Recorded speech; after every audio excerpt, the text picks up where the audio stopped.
Good afternoon, everybody. My name is Luvuyo Masego. I am the project manager for the Youth Innovation Portfolio at the Bertha Centre for Social Innovation and Entrepreneurship at the University of Cape Town's Graduate School of Business. Up first, we have Ms. Sukena Walji, who is the director of the Centre for Innovation and Learning and Teaching, CILT, at UCT. Sukena will be talking to you through what are the key elements of a successful online program, data on online learning and success about what works, and how to facilitate and manage conversations online.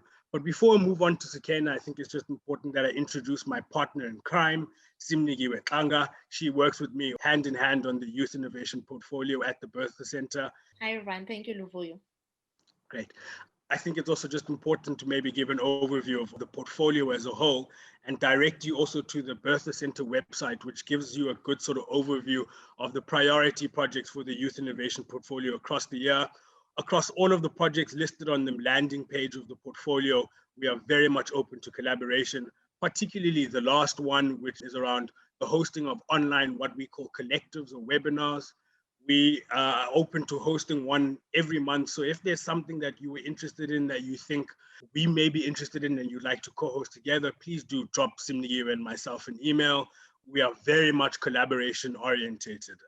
The overall strategy of the Youth Development Portfolio is to assist young people to transition to further education and or employment. And we do that across sort of two mediums with two main audiences in mind. One is young people themselves. So we have the skills development program, which we run in Philippi, called the Changemakers program. And then the other is mainly to organizations who work with young people. And we do skills capacities with them. We host sessions along these lines. And the hope in moving forward is we can get to a place where we can start running courses. It is a relatively new program within the center, which is both exciting and scary, but exciting in that we have a whole lot of scope to decide where we go in the future. And we are operating with pretty much open slate. So again, I encourage you all to please do reach out to myself and Simnigiwe. There's no bad idea. I know sometimes in class, a teacher would say there's no bad question and they'd be lying. There really isn't a bad sort of topic to engage with us on, obviously youth development focused. Simnigiwe, is there anything that you would like to say before I hand over to our first presenters? Just excited that we're having our first collective as the Youth Innovation team. So looking forward to the engagements. Hello, everybody. Thank you, Luvuyo. Thank you, Simnigiwe. And it's really lovely to be here. I'm going to just share my screen. There we go. All right, so I'm going to just give quite a broad overview of making successful online programs and courses, but I'll just say a little bit about myself. So first of all, as Luvuyo said in his very kind introduction, I am the acting director of CILT, the Centre of Innovation in Learning and Teaching. And my role is managing the centre. And at the centre, what we do is we support teaching and learning across UCT at the University of Cape Town, and particularly around what we're now referring to increasingly as digitally enabled education. That is the use of educational technology across the course and program landscape at UCT. And I've put up this slide just as a moment for us to reflect where we are at the moment. You know, we're in an unprecedented pandemic. People have they've suffered loss in all sorts of areas, sort of economic loss, anxiety, social connections. And the role of technology has just become very complicated, complex. It has been in many ways the way that we have been able to continue our normal lives, both in the home environment, at work, and how we are meeting today. I mean, this might have been a face-to-face meeting, you know, a year ago. So I just wanted to reflect a little bit on where we are, acknowledge the space that we're in, but also to then say that at UCT and in my work in the past year, it's been the most unprecedented, incredible, overwhelming experience of being part of a university that has pivoted online. So prior to 2020 at UCT, as many of you probably know, we're a residential face-to-face traditional research university with innovation happening in pockets, people using educational technology. We have some online courses, people experimenting. And then suddenly last year, there is a national pivot, a global pivot, and UCT was part of that. And so some of what I will talk about today is coming from that space in terms of understanding the role of digital technology, moving courses and programs online in very straitened, very difficult circumstances. I'm reflecting a little bit on the impact on staffers and providers. What does it take? The impact on students, what you learn about students and your participants. And we've learned a lot, and we're taking a lot forward to inform our educational futures. And so that's really where I am in my space, my professional, it is very unexpected, but here we are. So that's on the basis on which I will continue. I'm going to very quickly just try and have some conceptual clarification about what do we mean when we say going online or digital delivery. Online learning, and I'm using online learning in a broad sense, but it's called different things in different contexts. So e-learning, blended learning, hybrid learning, technology-enabled learning. And although I can't see the chat, if there's any other terms that you come across, please just pop them in the chat. It would be really interesting to know what it is that we say when we talk about digital delivery, because it sometimes does matter in how we frame it, how we market it, and how we talk about it. I'm presenting this particular definition because I think it's quite interesting. It's not the definition, there's no such thing. I think that there's something different about the space that we're in now. So this definition says online learning is any form of learning conducted partly or wholly over the internet. And that's interesting to me because what it does is it's moving us away a little bit from what might have been sort of more traditional distance education to say that the type of digital delivery, the type of online learning that perhaps we might be leveraging, thinking about, is networked. It is networked to other things online on the internet. It doesn't necessarily exist on its own, in its own space. And I just think we can keep that in mind as we think through what it is, what might make a successful program, what your courses might look like. And then this graphic here is to signal that there isn't one type of digital delivery or online learning. There isn't a type of course or a type of program. There isn't one way of doing things, just as there isn't one way of teaching a face-to-face workshop or a training program. There are many options and opportunities, but it does help to think about where you might be on the continuum in your own practice between going perhaps completely face-to-face, and that's the first picture there, which might be familiar, to more blended. And blended is almost meaningless in some ways because it could mean anything, you can blend anything. But in this context, it's about saying that as you start blending across a continuum from face-to-face to fully online, you start adding different types of learning strategies, such as, so if you might go from a face-to-face environment, then you might add some technology in your face-to-face environment, such as online quizzes or clickers or devices. You might use devices, and then you move perhaps to a more online mode where you have your students perhaps looking at materials beforehand that you could have emailed to them or they've accessed through a learning platform. And then you might come into this type of session that we're having, which is a synchronous live session where your class happens.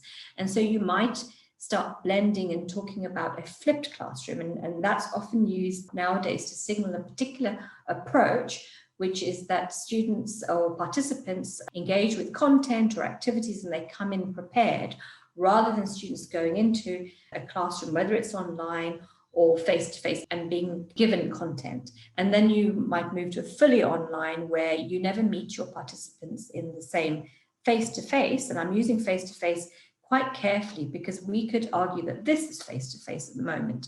Right now, UCT started to use the word in-person, which sort of signals that you're in the same space of oxygen rather than the same space that can be achieved through screens. And the point of talking about this is to say that there's quite a fluid environment about how we're describing things. So if you go online and you search for online courses and how to make courses, and there's a bunch of courses, we run courses around that. These terms are used quite interchangeably, but when you start thinking about your own strategy, it's a good idea to see where you might be on the continuum and what it is that you're trying to do that meets where your learners are. Okay, I was asked a little bit to speak about some of the, how would you justify online learning? What is the case? What is the research? What is the data saying? You may have particular preconceptions or understandings of what you think an online course might be. I've heard all sorts of discourses. So, often people think it's not quite as good. How can it be as good?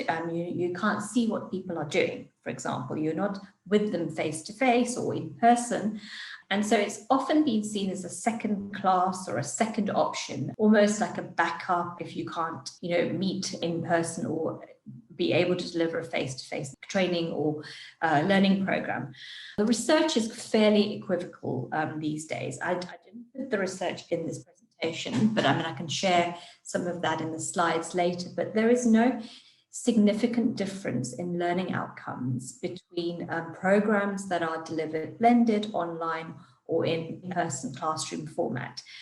It really depends on the design and why you are doing it. So I thought it would be more productive to perhaps really look at the case for digital delivery. Like, why might you even do this? Sure, we've got a pandemic.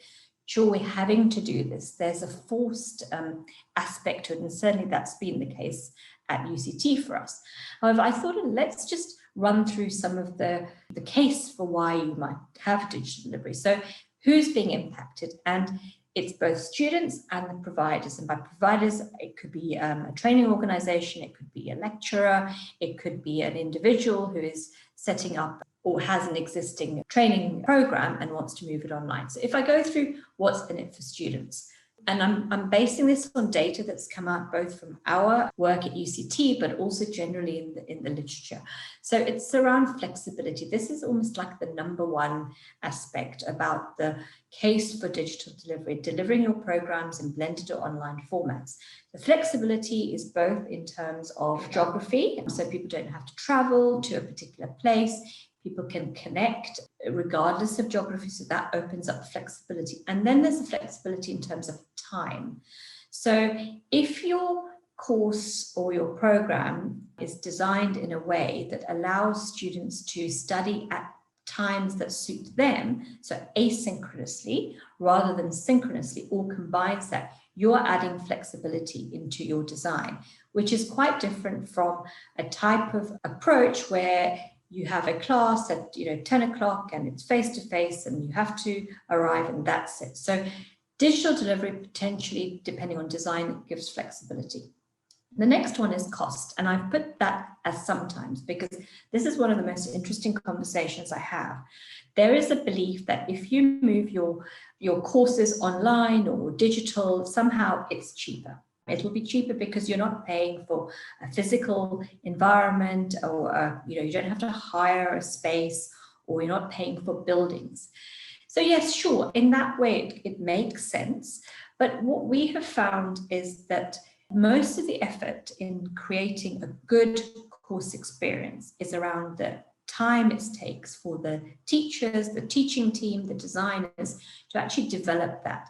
And when you're working to do an online digital environment or an experience, those costs can be quite significant. It is not cheap. So I'm putting cost here sometimes, that it's not always the case that you can charge less if you've gone online, because instead of the buildings and instead of the catering and so on, you would have to, for a good digital experience, invest in tools and systems, in graphic design and a bunch of other things that can add to the cost. However, for the student, if you think about it, if, for example, they can take a program online or digitally at their convenience, they might not have to pay for accommodation, for example. So the overall cost might be reduced. And that's why I've put cost as sometimes the case for digital delivery for students or trainees or participants.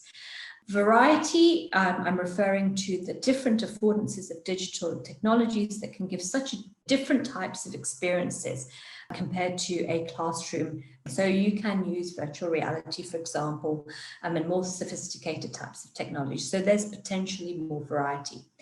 Quality as well. I mean, again, it's attached to variety and good design. You can have very high quality immersive engagements online. And then equity. So equity is around, it's linked to flexibility. So online learning, and this is coming out in the literature and in research, is giving flexibility perhaps to increasing numbers of people who might not be able to access traditional education or training. For example, working professionals, women who have caregiving responsibilities, parents, for example, and so on. So you can get the idea that possibly, if designed in a particular way, you can increase equity and access to particular groups of people. And then I've just put their health reasons, which is the pandemic. Very quickly, in terms of providers, flexibility as well. So for a provider, going digital allows flexibility. You could have a curriculum or a program, but offer it in different ways. You could offer it in a kind of very simple email, asynchronous format, or you could offer it in a very high-end supported format, but your curriculum, your content could be developed once. So you might have flexibility for different products. Cost, I've actually crossed that out. I have yet to find where the costs are significantly reduced if you offer your programs online. And that might sound disappointing, but I think that it's worth bearing in mind that for quality online digital programming, you do have to put in the hours, which translates into time, depending on what it is. Digital and online allows you to reach new learners and new markets because your geographic base or your spread is increased, as is flexibility. So people might be able to participate because there is more flexibility in terms of time. Quality as well, and so one element of quality could be that you could bring in more diverse people to teach or design, because you're not confined perhaps to just your immediate team geographically, and you can bring in new voices, which increases the quality. Equity as well, from a similar point of view. I mean, you can offer equitable programs, and then we are in a pandemic, so that's also a good case. Okay, I'm going to flick through these slides, but the reason I'm showing these is this is a report from an international company called FutureLearn, which is an online learning. It's actually what's called a MOOC provider, massive open online courses, and UCT offers courses on this platform. But the reason I'm showing you these is just that they did a very large survey recently, and they showed some of the perceptions of the benefits of online learning. Now, this is international data, but I thought it was interesting to see, like, these are some of the things that people are finding beneficial for themselves, and these are aligning with some of the things I was saying earlier. Things like learn at your own pace, which is flexibility, be physically accessible, financially accessible, people being able to achieve their personal goals, and so on. So the case for online and digital delivery is increasingly growing as more and more people are engaging and finding the benefits globally. So this is a global trend and movement that we are involved with. I thought, for your interest, these are the topic areas that people seem to be quite interested in. Again, this is international data, but there's quite a lot of courses in the kind of personal development. I was interested to see that mental health, mindfulness, nutrition, diet, physical health, things that people are using, their own agency in terms of increasing their own capacities. And I think, given the state of the economies worldwide, that there is this sort of drive to kind of be your own brand as well in many ways. And then there's other very kind of interesting areas, and you can see things like IT, coding, game development, technology, finance, those kinds of topics. So I thought I'd share that with you.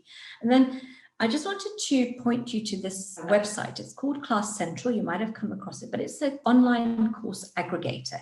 It aggregates courses from many providers globally. And as I mentioned, at UCT, we have courses that are openly available, and they are also on Class Central, but there are thousands of courses. And the reason I'm pointing you to this is, if you want to have a look at types of online courses, or even the types of topics that are offered, or you might want to point people in your context, rather than creating your own courses, you can point people to this resource and search and see what's there. And the graph there just, again, makes my point about the surging interest in online education, especially in the past year. I'm going to move now to a section around, what makes a successful online course. And I'm going to say that what makes a successful online course is really about how you plan and think about your digital strategies, rather than just thinking about, okay, I've got this course and I'm just going to put it online. I wanted to just for us to step back a bit and just think about it in strategically. I'm presenting this quadrant here as a way of people very quickly mapping what it is that they currently offer. So this is an example of a company's training provision map. And the circles in red are what you might be doing right now if you're not offering online courses or digital delivery. So at the moment, the quadrant is sort of more formal to informal and then fully online to in-person. So in the top right-hand corner, you're probably offering workshops and classes, and traditionally have been or might have been doing. And on the bottom right quadrant, you might have more informal ways, but they are still learning opportunities like this webinar, for example. So those might be more ad hoc, but meetups and conferences and those kinds of things. So that's your perhaps traditional face-to-face. When you move online and you move across to the other quadrants, then you are probably thinking about moving your workshops and classes to fully online workshops and classes. So you are thinking of creating courses, but it's not necessarily the only thing. So you might decide that you have lots of meetups and networking, and you resources are provided. And so you might think that, how am I going to deliver those digitally? And I've called this performance support and resources. It's used a bit more possibly in corporate training, but it's just-in-time resources and guidelines. And it might be that rather than needing to offer full courses, you might start with curating resources, recordings, and putting them up on a website and alerting, emailing, or driving traffic to that website for your constituency. So I wanted to illustrate this to say there's just not one type of digital delivery. And just for example's sake, I've mapped this out for UCT, for example, where on the sort of traditional quadrants, we have had residential, blended, on-campus degrees. And in the bottom quadrant, we have short courses and residential, summer school, things like that. And when we've moved onto the online quadrant, as well as online degrees, at the bottom right-hand side, there's more informal types of engagement, such as open online courses, MOOCs, micro-credentials, those kinds of things. So this might be useful for you if you're thinking of kind of mapping your approach and your strategy. So I will share these slides later. It could be a useful thinking. So what makes a successful online course? And I'm going to go through some steps, and I'm building and just drawing on what we have done at the Centre for Innovation, Learning and Teaching to support UCT academics to think about moving their courses online. Last year, with a month's notice, the entire university pretty much moved online. And over time, we've been providing guidance, support to improve the quality of the courses, but also give people an idea of what are the things that they need to be aware of.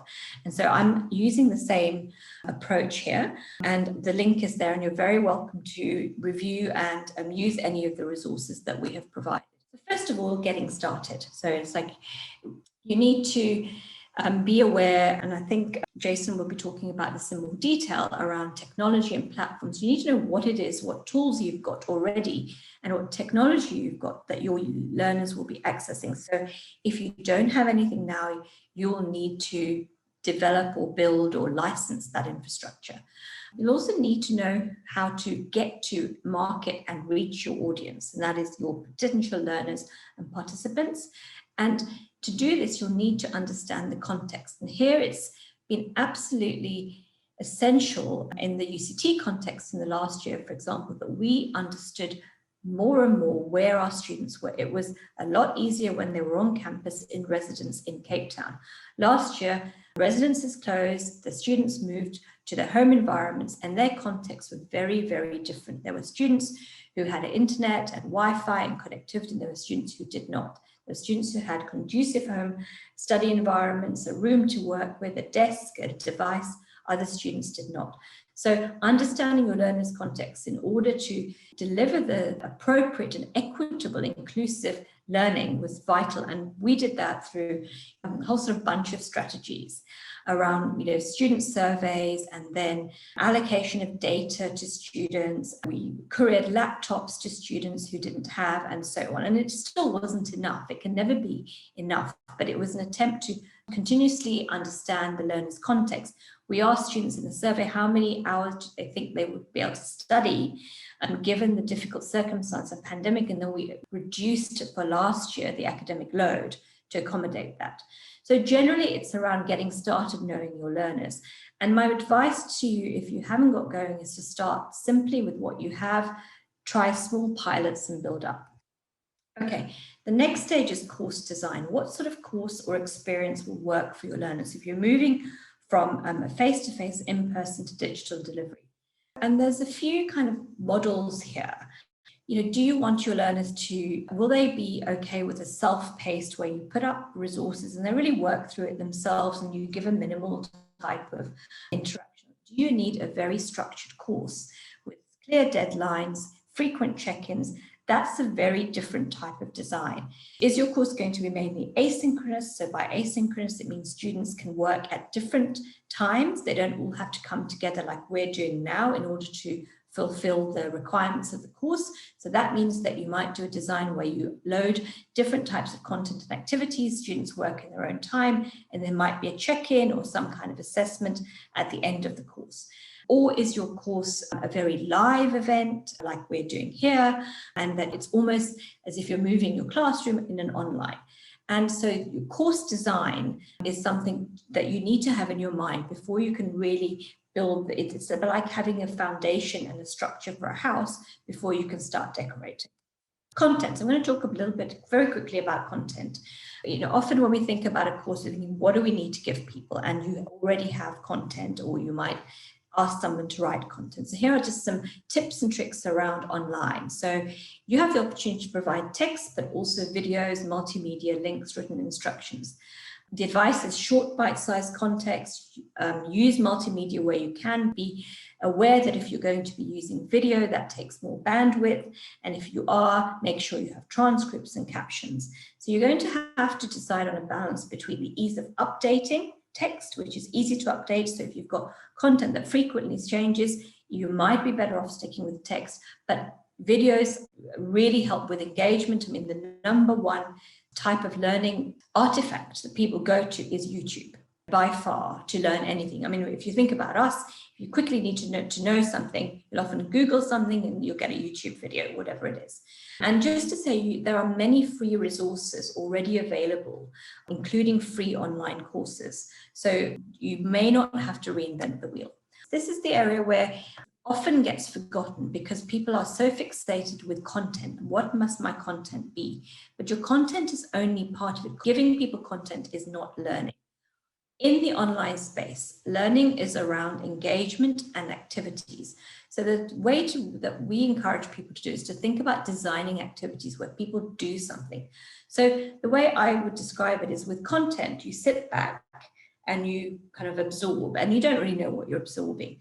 So activities is where you encourage people to sit forward, like I'm doing now, and you do something, whether you do it through the screen or you ask people to go and do something. You might ask them online, go and do this activity, and they might go off and do something and come back and report on it.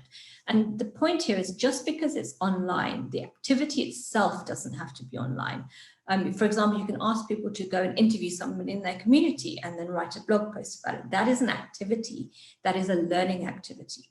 And this is where the more engagement you have, the more activities you have, you try and create a community through conversations. And, how do we have conversations online? Well, this is a conversation if we started using the chat and we spoke to each other, but you can also use asynchronous methods such as forums and discussion groups. You can have Facebook groups, WhatsApp groups, so things that allow near synchronous real-time interaction. And we found that's been really important in the online mode, especially at the last year, with people being so dispersed. And also the other element around engagement is communication. So students are away from in person. It's really important to have very clear, consistent communication. What am I supposed to do this week? What am I supposed to do today? remind learners and students about what is expected of them through emails or through other types of media. So this is absolutely crucial for a successful online program. And then the other one is around assessment and recognition. I mean, there are so many opportunities and options, you know. At UCT, obviously, it's about getting a degree or getting a certificate, but there are many ways of recognizing learning online. What you want to do is to do things that give a sense of achievement and motivation. It might be small, ongoing, continuous things like quizzes, but there are many more options as well in the online space with tools. And the other thing here is around thinking about authentic assessment, asking people to do things that they might really do in their real world for what the course is trying to achieve. So it's to match the learning outcomes of the course and with the type of assessment. And then recognition. So here you might give certificates or digital badges that are aligned to external accreditation, but you do need something for assessment and recognition.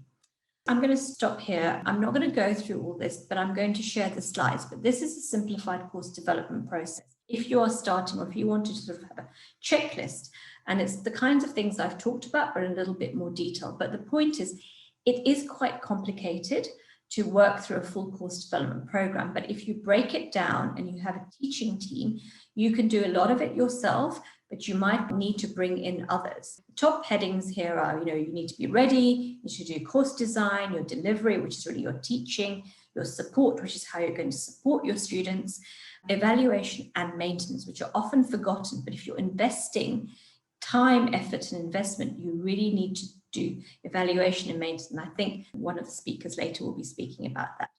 Okay, so I wanted to have a little time for discussion, and I hope I've kept to my time, but I hope that's given a kind of slightly whirlwind tour of the course development process. I'll stop there. You're welcome to contact me at any time. Thank you. Thank you very much, Sakina.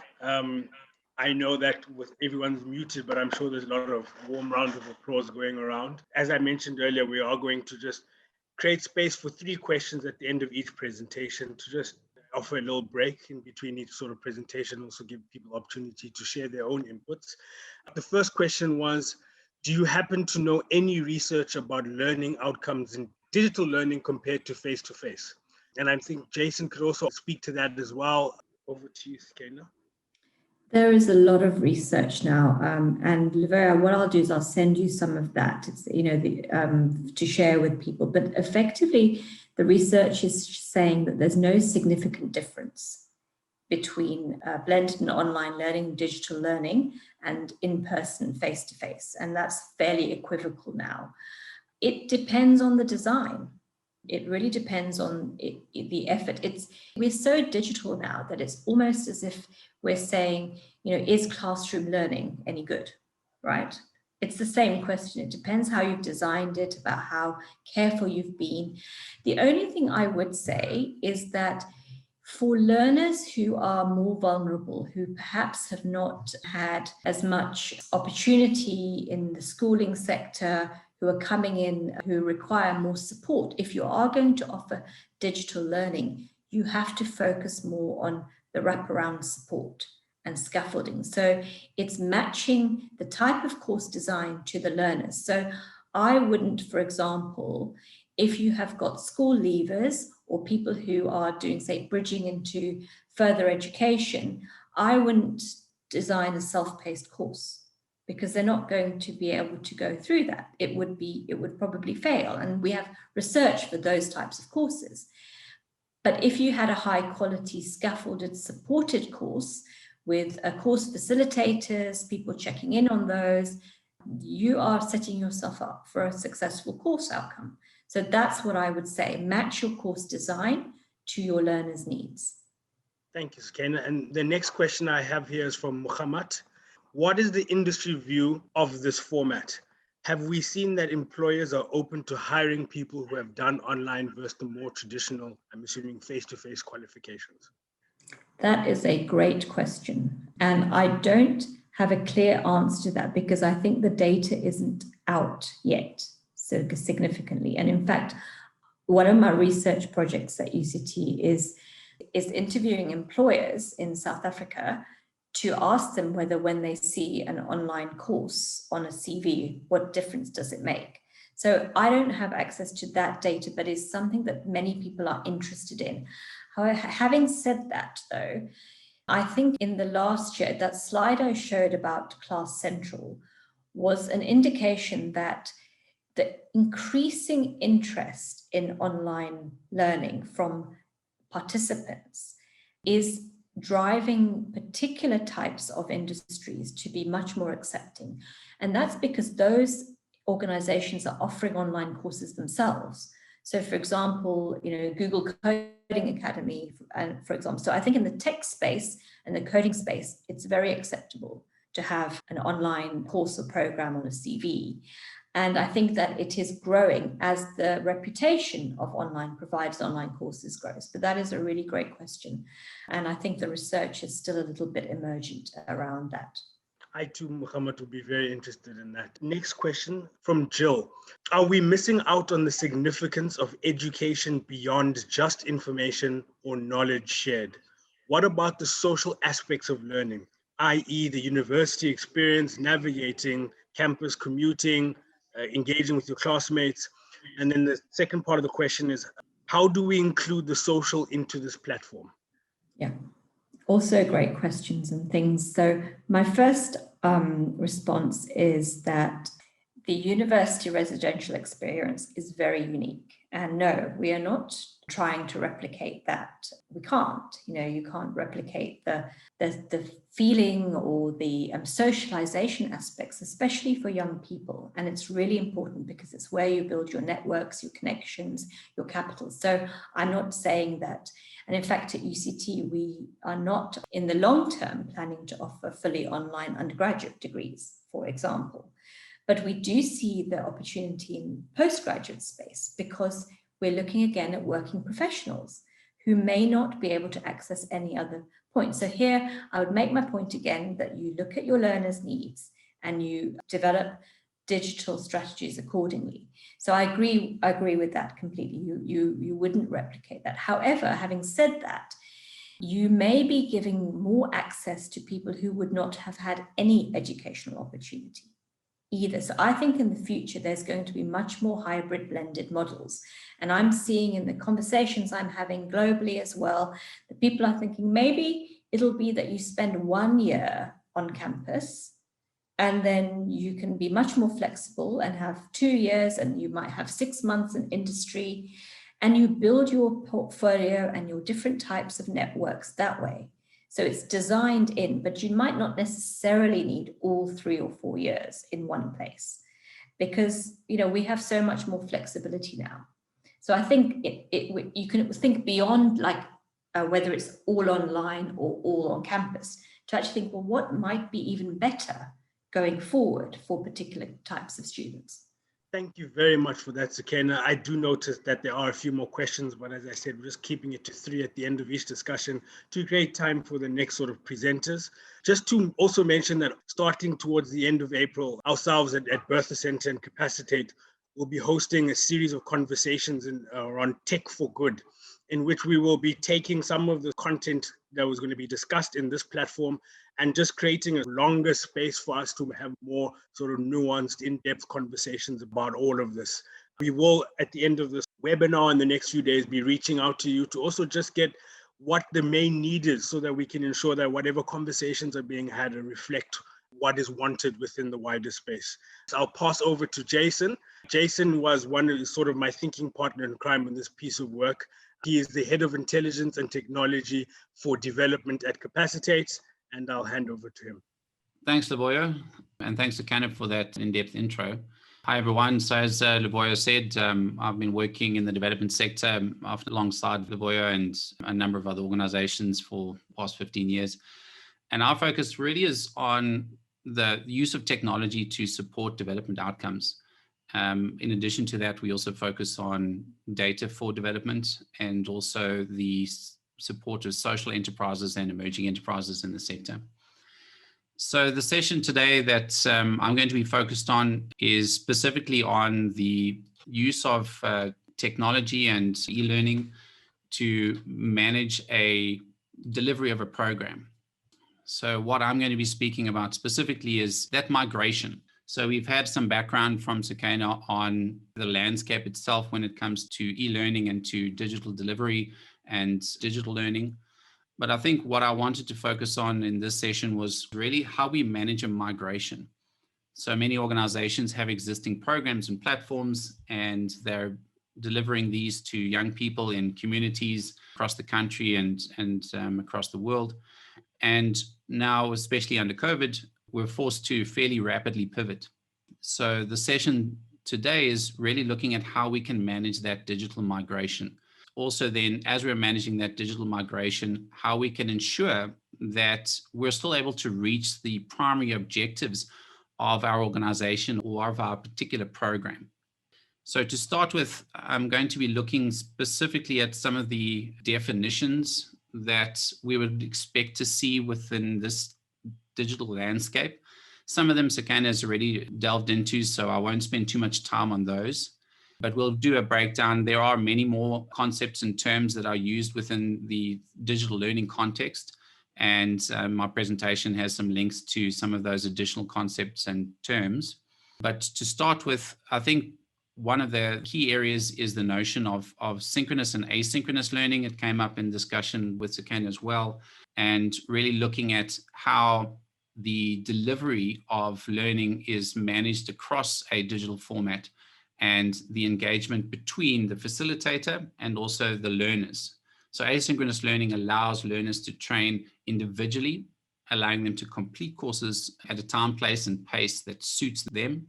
So that's why it's often called self-paced learning, while synchronous learning is delivered when learners log on at the same time and an instructor will lead the class. Blended learning, I'm not going to spend too much time on. I think Sakena has given us some really good detail on what that involves. I think it is an important one to consider, especially because of some of the questions that we've been dealing with around the social component and also the need to provide additional support through the learning process.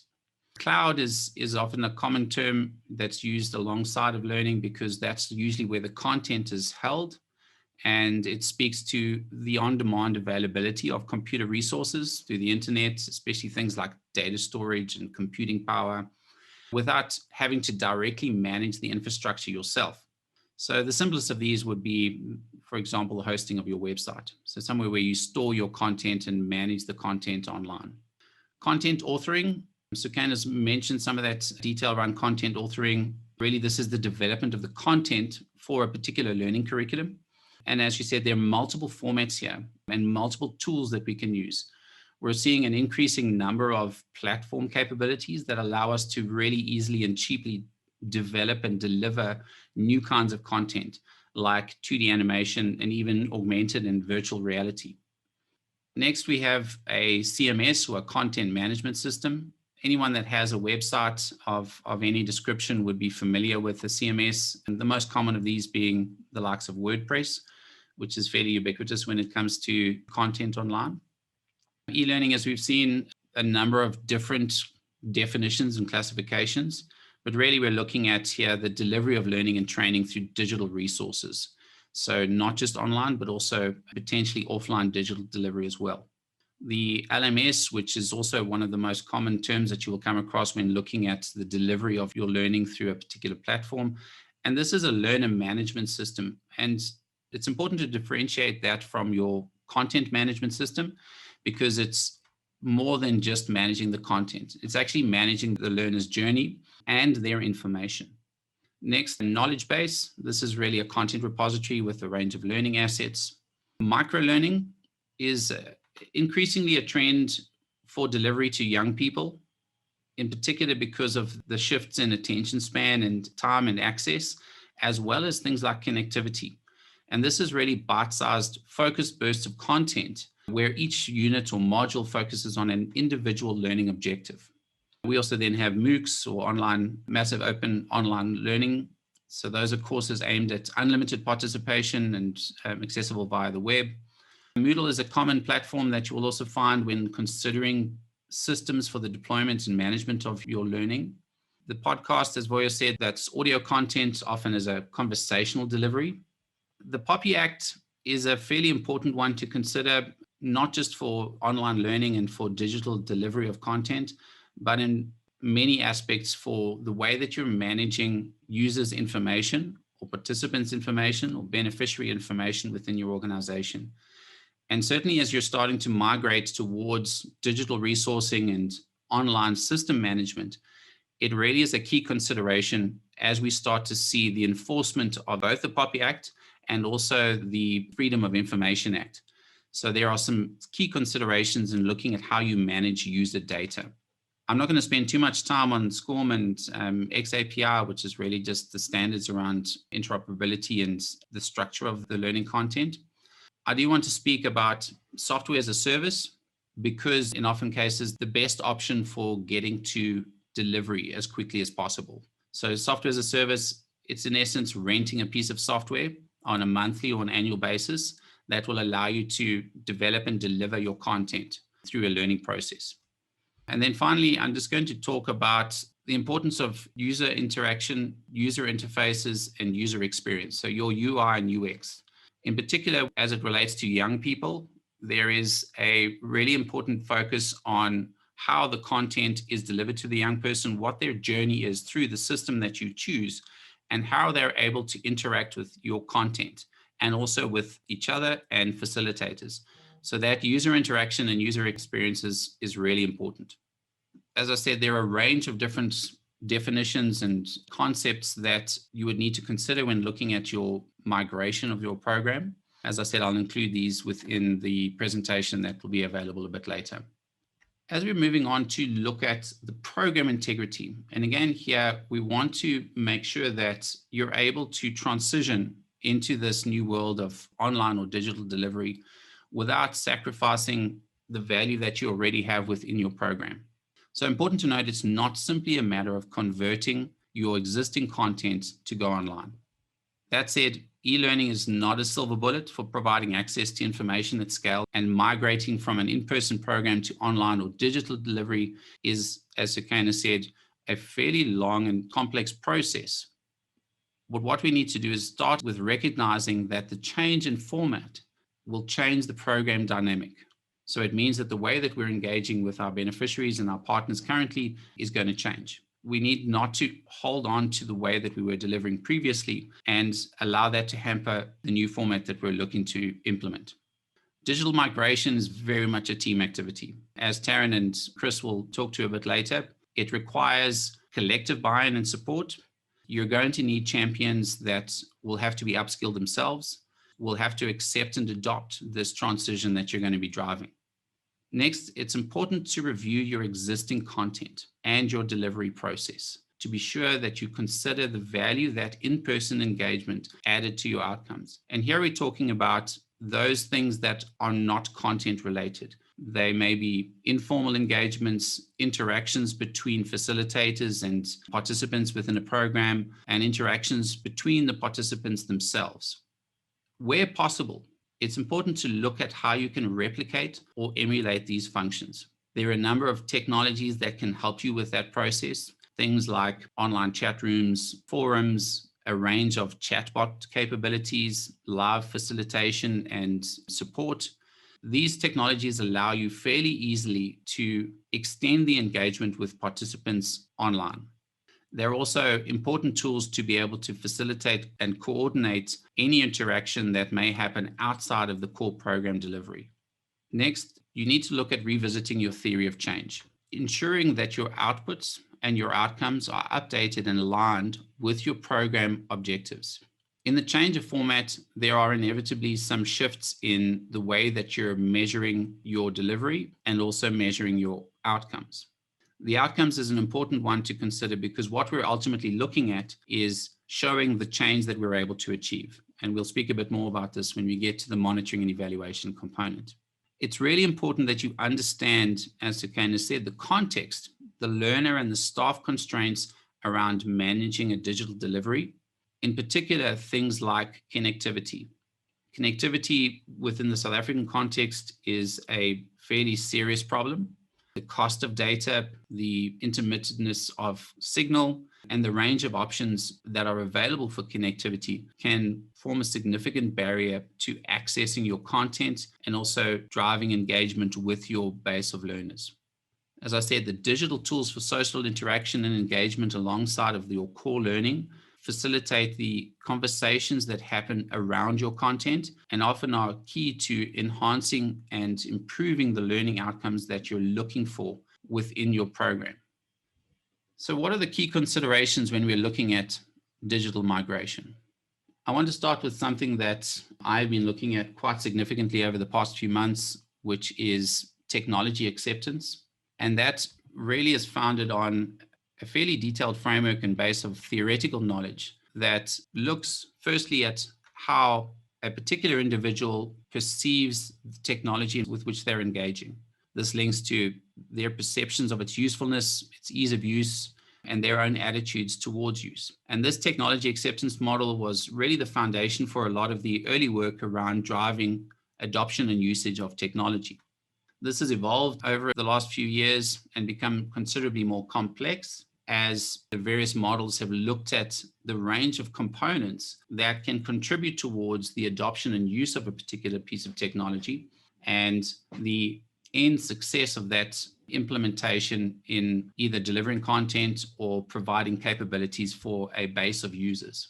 So I'm not going to spend too much time going through the complexity and the psychology that sits behind this. Suffice to say that there are a range of variables that can significantly impact on your success of implementation, both in terms of the team that is responsible for delivery and for supporting the systems that you're going to put in place, but also for your base of users that are dealing with the same issues that your staff are dealing with, but often without any level of support to guide them through the process and to drive adoption.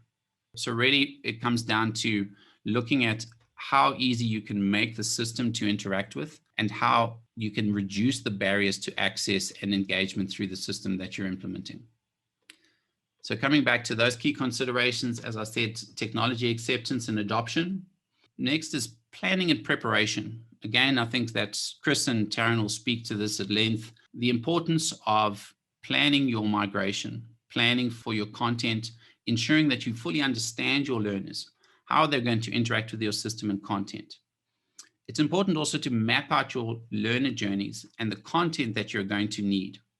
Ensuring the buy-in and support of your team and establishing champions within your organization that can drive the process forward is another essential component of your planning. We've been fortunate within the COVID conditions, perhaps as a silver lining, because we haven't had any other option. Given an easier alternative, users will hasten towards the path of least resistance. So reverting back to the systems and processes that they know. So building a team that is able to manage that migration and support each other through the process is really essential to make sure that you're getting adoption and usage of the systems that you're putting in place. This also links to things like training and support for the team that is implementing the systems. There are a range of new skills that are going to be required by the team that's managing the systems and supporting the base of learners that you have. So it's important that they have the necessary skills and capability to use the systems that you're using and to understand the content that's being deployed. Connectivity is a big one to consider. As I said, there are a number of issues and barriers around connectivity. There is a rolling discussion with zero rating with the various networks.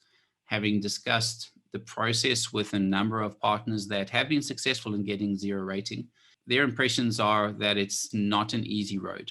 It's a fairly difficult undertaking, and I know DG Murray is actively pursuing easing that process, as well as a number of other organizations. Aside from the zero rating, there are also options to provide reverse billing, but obviously those come at a fairly significant cost and would need to be covered separately when it comes to the implementation when looking at your budgets. Where you're looking at blended learning, you will need to manage the constraints around contacts in the context of COVID, and also the various health and safety issues that are related to in-person engagement. Next, I'm looking at format. As Sakana said, the format is really dependent on the nature of your audience. So you want to choose the format that best suits the objectives of your program, your audience, or your learner base, and also the resources that you have available. This is always a balancing act. And there are a range of formats that certainly can drive the learning outcomes. It would be great for us all to be able to deploy virtual reality and augmented reality solutions where they're seeing 40% better retention, but the cost barriers are far too significant at this stage. So it's important to consider the format, the cost of the format, the structure that it affords you for delivery, and sometimes less is more. Microlearning is a great example of that less is more philosophy, in particular where you've got constraints around connectivity and large file distribution. Next, if we look at the content, so the content development, again, as Sakana said, it takes time. In order to author, produce, or convert existing content, it does take time to ensure that you're able to effectively pass the message across to your learners and deliver it in a way that ensures understanding and also a level of engagement that would achieve the learning outcomes that you're looking for.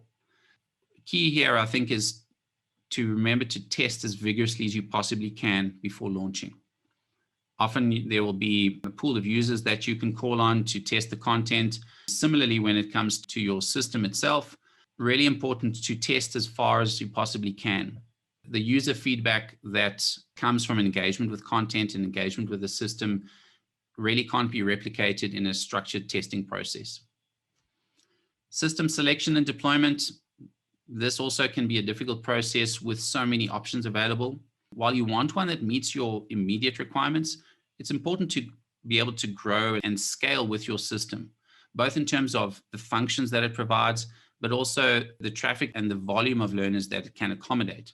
Really importantly, unless you need something very, very specific, avoid building.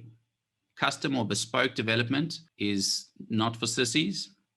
It's an arduous process and often a very frustrating one. Unless you have a very strong technical team working within your organization, it can be a source of high cost and high frustration. There are a range of learner management systems and content management systems that are both robust and mature and have been deployed globally. So increasingly, software is about solution assembly and integration rather than bespoke development and building. So there are solutions that are available off of the shelf as a service, but there are also solutions that can be configured and customized and assembled relatively easily and at a relatively low cost. I think that Chris and Taryn have got a great example of how to use existing technologies, assembling a solution that is both fit for purpose and relatively low cost. Next, a system is not just about the selection and the deployment. It's really important to consider maintenance and management of that system. The once-off cost is certainly a consideration in the configuration of that system, but you're going to need to ensure that you have allocated the necessary time and resources, both for the infrastructure that you need to host in that particular system, but also to maintain that infrastructure and to secure your system. And that applies regardless of what you use. Really important to allocate for maintenance and management of your system. The management and maintenance also, I think, is really important to consider when it comes to security. Having been on the receiving end of malicious hacking and malware and have had systems taken apart for no apparent reason, ensuring that you have the right security in place is a really important consideration. It also speaks to your data management. So ensuring that firstly, you've got the data that you need from a monitoring and evaluation point of view, and a system that can provide you with the data, but also that you're able to secure the data both for your system around your content and the functioning of the system itself, as well as your user data. As I said, with the Freedom of Information Act and the POPI Act, there's an increasing focus on how we're managing user data, in particular when it comes to online systems. There is a significant risk when it comes to holding user data online, and also a potential opportunity for legal action when it comes to violations of that POPI Act. And although we haven't seen anything significant as yet, it is something that is certainly coming, where there is going to be action taken against, in particular, corporate entities that are holding a significant amount of user data and not managing it either ethically or securely. Finally, I think it's important for you to develop a roadmap. So an idea of where you want to get to, how you want to get to, and inevitably being able to manage change along the way. There's always learning through the process of new system deployment. The systems that are deployed are never static. A system is very much like a living entity. It is constantly iterated and reiterated and changed and adapting and shifting. So it's important that you're able to look at where you want to get to and have the flexibility to change with the changes in context and the changes in needs that you're seeing as you're learning about this migration into a digital environment. And accept that things are not going to be perfect from the outset. Try to keep things simple.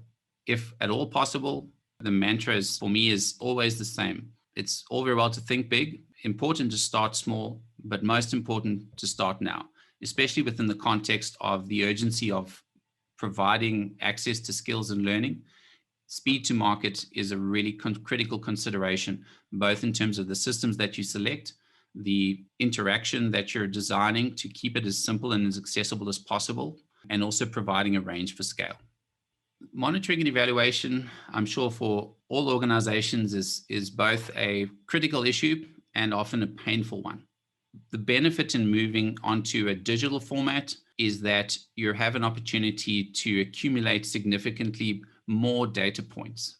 The starting point has to be revisiting and updating your existing monitoring and evaluation framework. So we need to ensure that it can still be applied to your digital delivery. Inevitably, there are going to be updates required, in particular when it comes to your output definitions. Your outcomes should stay fairly consistent unless you're changing your program fairly fundamentally. Looking at your metrics, you want to ensure that, as always, they're smart, specific, measurable, attainable, relevant, and time-bound. It's important to remember that ultimately, our goal is to drive change, not just to perform activities. So we want to ensure that we're able to capture both the outputs, which are relatively easy when it comes to digital systems. So tracking user engagement and system logins and content consumption, those metrics are fairly simple. It's important to ensure that you have the structures to measure outcomes. So looking at what it actually means. And this is really the difference, for example, between sweeping the floor and cleaning the floor. Dragging a broom around the floor doesn't necessarily clean it. So your system should be able to give you both metrics on your users, but also provide you with the tools to track change. And here we're talking specifically about things like assessments and quizzes and data collection tools that will allow you to interact with your learners and test their retention and test their changes in knowledge. Visualization of your data should be a priority. This, although it applies specifically within the context of e-learning, it applies to any program that's driving change for a base of beneficiaries or for a program objective. Making your data accessible visually will put you in a much better position to be able to make operational decisions in real time. And there are various analytical tools to help with this, and in addition to the likes of Power BI and Tableau and other analytics tools. When it comes to learner management and content management systems, most of them have data visualization tools or the option to use plugins to enhance the visibility of your data. So we want to be able to use your data for operational and strategic decisions. As I said, the digital format provides us with vastly improved opportunities for collecting and using program and user data. So the data that you should collect should drive the iteration and evolution of your digital delivery and your systems. Your data should inform your curriculum changes, your enhancements, and your user interaction. So without the visibility of what is happening within your systems, within your program, you're really operating blind. So it's important to spend the time to focus on what data is needed, how you can access that data, and how you're going to act on that data. I just want to pause at this point to ask if there are any particular questions, and also to then pick up on some of the discussions that we've been having with Lavoya around navigating this technology landscape. We have been working with a range of partners in understanding some of the technology constraints that organizations face in trying to find solutions to deliver their programs and also to continue to provide the support that they have been providing over the last however many years. So the podcast that Lavoya mentioned is looking at how we can provide a conversation about different aspects of technology usage within the context of social impact, and to try and help organizations better navigate the things like digital migration, but also the adoption and implementation of technology. A particular passion for me is looking at how we can better use technology to integrate services across organizations and provide, in particular for youth, a more streamlined transition into the economy. There are a range of initiatives that are currently underway. I saw Ellie from Basic Package of Support was on the session a bit earlier.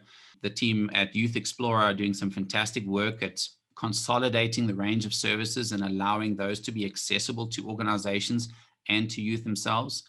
And then we also have the work that Harambee and the presidency are doing around consolidating the range of opportunities that are available to young people and providing improved access. So there is a fairly significant amount of work that is going on currently, and it is easy to become overwhelmed by the range of options that are available, what to choose, how to choose it, what it does, what it doesn't do, does it fit? And the research that we've been doing has certainly indicated that there is a gap in many organizations to be able to navigate that technology landscape. And we certainly think that it's important to provide some support to be able to navigate that a little bit better. But I'll pause there, Lavoya. Chris and Taryn, I guess over to you guys. So I'm just going to take you through our journey, how we found ourselves building an online system. Just some background on how the A Academy was born. A couple of years ago, we started out with Activate change drivers, and the program that they hosted was in-house residential training. And then Chris sort of had this dream to reach more people in a shorter space of time and decided that online platform was the way to go. So we actually made the decision to start moving some things onto an online learning management system before COVID even happened. We have about 4,000 young people within our network currently, activators, and then we gave birth to the Activate Academy in the year 2020. So just quickly on how we sort of progressed from a systems perspective, we began with quite a bit of research. That took about, I would say, 3 to 4 months. And the way we did it was we Googled quite a number of online learning platforms, spoke to some key people within those spaces, had a lot of meetings, and then we built a document with comparisons. So looking at what each learning management system platform had to offer. And then step 2, we selected our top 2 options. The top 2 options for us were Moodle and LearnDash. And then luckily for us, these 2 options did allow us to have a free trial for the testing phase.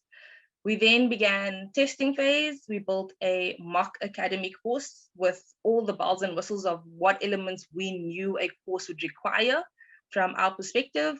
And we then mocked it up on both platforms and sent it out internally to our staff, asked them to go through the course and provide feedback on the user experience. Once we'd gotten that user experience feedback from them, we then moved on to the next part of our research phase, which was to then compare both platforms that we had chosen with both pricing, support, functionality, the user experience, what it was like from a content upload and building perspective. And we then opted to go the LearnDash way. The last part of the build was getting all the content up there and then launching towards the end of October, the beginning of November in 2020. So just some successes and challenges that we had during this process.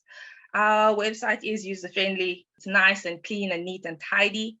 It does, however, require quite a lot of plugins. So LearnDash doesn't come with everything. It gives you a base platform, and then you've got to build in all the optional extras that you would like. Our videos, we decided from the get-go that we wanted to be quite accessible to young people. So we kept them short. We limited them to a maximum of 64 megabytes in total, just to avoid those really insane data costs. And then testing sort of gave us insights into the pros and cons of each platform before we made our decision, which was really a plus. We weren't sort of making a decision just based on the things that we had read. We actually had the practical experience for it. And then the entire platform was built in-house by our systems team. So Paul's been really amazing in terms of getting our stuff up there and getting it to look really good. There's almost nothing that Paul can't at this point, I don't think. Chris always sort of throws a curveball and says, can you? And he goes, I will look into it. And within a couple of days, we generally have an idea as to whether or not the system can do it. And if possible, he makes it happen. We then started with 3 courses, and we now have a total of 8 online courses.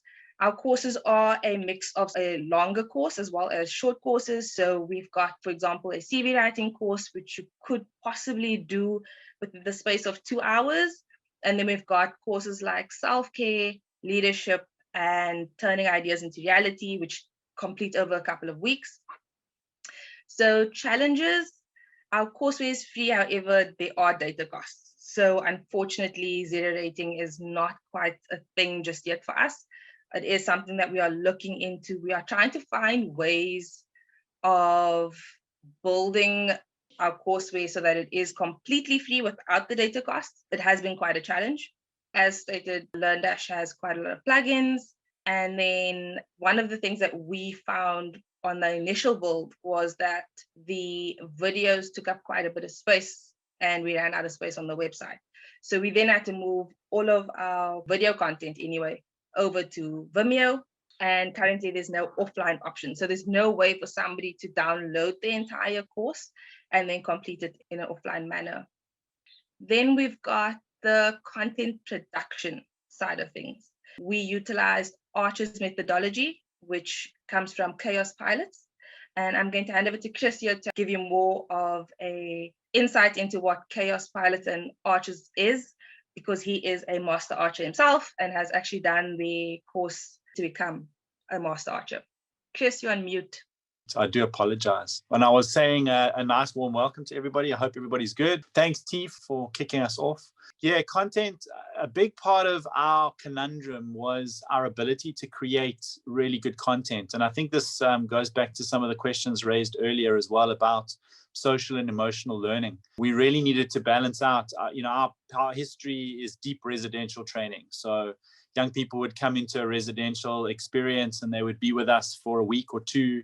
And we would have huge time opportunities for deep dives where conversations and activities, games, etc., all taking place. Now, how do you emulate that in a digital space with a great deal of difficulty? We started looking all over the world at organizations that were doing work on this. The Mahatma Gandhi Institute in India, UNESCO, and many others were organizations that we visited and tried really hard to get to grips with how they were approaching the methodology. And 2 words kept coming up: social and emotional learning. The conversation was interesting because we weren't sure whether we could do social and emotional learning online. But it's very apparent by the way the world is moving, or how the world is moving, that it is actually very possible. And it's not just the gamification side, it's just how the layering takes place, how you take care of your students, how the content becomes an opportunity for discussions, how young people are grouped together. So we started also then looking at possibilities. So I'd also been on a journey with the Chaos Pilots, a Danish organization that does a lot of social entrepreneurship work across the world. And they'd created a Master Arch program specifically around the creation of learning experiences and the creation of learning spaces. But we loved the methodology because it really played out nicely in a digital space. And we went on a journey with them. They have groups going through their courseware all over the world all year long. Each group is actually very competitive with other groups. And the Archers gave us a really, really nice framework for us to get to grips with how to produce very high quality experiential content for our students. And then also how to set it, hold it, and land it, which is part of their methodology, is effectively looking at the way in which in a digital space and in a physical space, you can set, hold, and land a particular training experience. This was a breakthrough for us. We were now no longer afraid of developing an experiential e-learning journey. That said, though, the downside of it was this was going to be very expensive. So when we took our first training course out to quote, we were shocked and horrified when we took it to a service provider as to how much they would charge us to produce it. And it was at that stage that we decided or made the decision specifically to develop our own content team, which meant investing in a team of people that could film a lot. A lot of our material is video based because the social and emotional learning frontier has to be somebody speaking to you. It can't just be a document you're reading. So we had to start our own little skills or competency development journey and developed an in-house team of videographers that could plug into the content team. What we've also discovered, which may be helpful, is it actually all boils down to the script. So when dealing with content in a training room, facilitators can help with that experiential journey, or in a lecture theatre for that matter. If you've got a master trainer or a professor or a lecturer who knows their topic really well, they take you on a journey, and that journey creates that richness. We realized early on that that video material needed to capture that richness as well. So content for us is very much king. It has to be great content. We're also finding that when it resonates with a young person who goes through that learning journey and we do the assessment at the end, we are seeing that that social and emotional integration has made all the difference in developing that competency. And in terms of capacity building, which is our job, our focus is on capacity building. As we start to assess students, and it's very early for us, we only started this, we only went live in October last year, and we only reached our first 1,000 students most probably a couple of weeks ago. But we are definitely seeing a trend where that social and emotional learning frontier is showing high levels of learning and capacity change in an individual student if it's done properly. So that makes this content journey quite interesting. I was going to mention the blended approach as well. As part of our methodology, we are approaching the blended world through the lens of a self-led programmatic space, but also opportunities for things we call masterclasses, where you can spend time with thought leaders and experts online. None of our courses will ever be offered face-to-face. There may be future programs that are offered face-to-face, but the Academy primarily will be a blended space for the combination of that self-led component and also a very rich interaction with others component, which is the blended approach. We also like the opportunity to link to thought leaders. I think thought leaders are often left out of the training space because they're quite expensive and their time is tight, but we can integrate that kind of stuff into our e-learning journey, which makes it really rich. And then obviously very well-trained digital facilitators. We actually have to thank UCT for their course because our digital team did their training program. And very well-trained digital trainers that can take learners on a journey, even though you're limited to an electronic space, like on Vido or on Zoom. We use Vido because it's a build-back platform. We like to also integrate into spaces like WhatsApp groups where students are doing assignments together. And as we grow our led programs, our facilitated or masterclass programs, we'll be able to do a lot more of that. We're also very interested in gamification. We're very interested in taking what we learned in the face-to-face space and bringing it into the online space. We developed a product called iLead, which is really a set of challenges that we post to WhatsApp groups. And we have a bit of competition between students, but that iLead program, which isn't live yet, but in terms of testing, showcases how the online environment can become a very, very interactive space. We want to encourage groups of students to connect with each other. We want to encourage deep conversations. One of the biggest parts of our learning journey in Activate is the conversation. The connections with others, that social capital that you grow, but the conversations you have quite clearly define a completely different learning trajectory. And that sort of encapsulates the journey we've gone on with content. I'll see whether there's anything I've left out because I'm trying to go really fast. We obviously also wanted to look at scale, and I must admit the e-learning platform does give us that, and I'm really, really excited about the LearnDash journey. LearnDash keeps it super simple. It's very oriented towards a kind of linear flow. It's easier to manage. And one of the decisions we took early on is we wanted to own that space. And one of the things I also wanted to say is about commitment. You can't do this on the side. It can't be a side show in an organization where you're setting up an e-learning as an attached thing. You have to jump boots and all into this and have a very, very clearly defined team and very, very clearly defined objectives for you to achieve results. And I think we've been very lucky. We've been given the space to focus full team, all of their time on this. And it's taken that amount of effort to get to a point where we know that the product that we are giving to our students is of a fair quality, and our ability to manage that product and see the change in students is there. I'm not sure if I've left anything out. I hope that helps. I mean, the whole purpose of today was to help give you an idea of our journey so that you can, make some decisions for yourselves. Hopefully in the questions, there'll be things you might want to know from us. T, I hand back to you. Cool. So one of the other important parts of what it is that we do is we've set up the help desk for students, so to provide support. We use Zendesk. We followed the similar process as the LMS selection, so we compared a bunch of products. We then trialed Zendesk before purchasing the product, and then the next steps was to integrate that into our website platform. So we now have an online chatbot. So in the top right-hand corner, the picture that you can see on the screen, that's actually the chatbot that sits within our website. And so you just sort of drop a message, you get through to our help desk, and then they can provide assistance. We've also provided training to our amazing support team. Yeah, so then looking forward, we're also looking at sort of just creating a standard response to questions, building that knowledge base so that we are a lot more effective when it comes to responding to people's queries, and then adding an FAQ section to the site to cover what the most common queries are. Our strategy is, as Chris has already mentioned, it's a blended learning approach. We've incorporated the social emotional learning into our content. We've got a combination of masterclasses and self-led courses. We've recruited the right team, provided resources and infrastructure to ensure for success. Our learning principles are skills, mindset, knowledge, and then interconnectedness.